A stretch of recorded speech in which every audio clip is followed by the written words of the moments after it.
বুধবার শ্রীরামপুর উত্তরপাড়া ব্লকে ও চিনসুরা মগরা ব্লকে মোট 22 জন উপভোক্তাকে মাছের চারা, মাছের খাবার ও চুন দেওয়া হলো।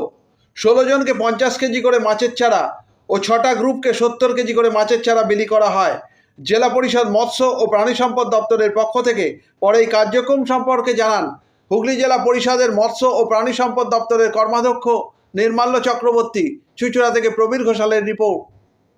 গতকাল আমাদের চুঁচুড়া মগরা ব্লকে এবং শ্রীরামপুর উত্তরপাড়া ব্লকে মাননীয় মুখ্যমন্ত্রীর অনুপ্রেরণায় আমাদের রাজ্যের মৎস্য দপ্তরের উদ্যোগে এবং হুগলি জেলা পরিষদের ব্যবস্থাপনায় আমরা 16 জন মানুষকে ব্যক্তিগতভাবে 50 কেজি করে ইন্ডিয়ান মেজর কার্প অর্থাৎ রুই কাতলা মৃগেলের চারা দিয়েছি, সাথে 70 কেজি করে মাছের খাবার দিয়েছি এবং 100 কেজি করে চুন দিয়েছি।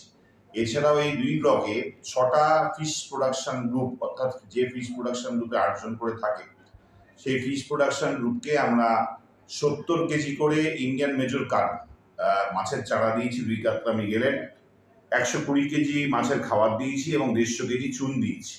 আমাদের মাননীয় মুখ্যমন্ত্রীর স্বপ্নের প্রকল্প হচ্ছে আমাদের কম্পোজিট ফিশ কালচার। সেই স্বপ্ন প্রকল্পকে আমরা বাস্তবায়ন করে মানুষকে স্বনির্ভর করে তোলার উদ্দেশ্যে এবং সার্বিকভাবে হুগলি জেলার মৎস্য চাষীদের যাতে সার্বিক উন্নতি হয়, সেই জন্য আমাদের হুগলি জেলার প্রাণী সম্পদ এবং মৎস্য দপ্তর সবসময় তাদের সাথে ছিল, আছে এবং অদূর ভবিষ্যতেও থাকবে। আপনার নামটা? আমি হুগলি জেলার মৎস্য এবং প্রাণী সম্পদ দপ্তরের কর্মাধ্যক্ষ নির্মাল্য চক্রবর্তী।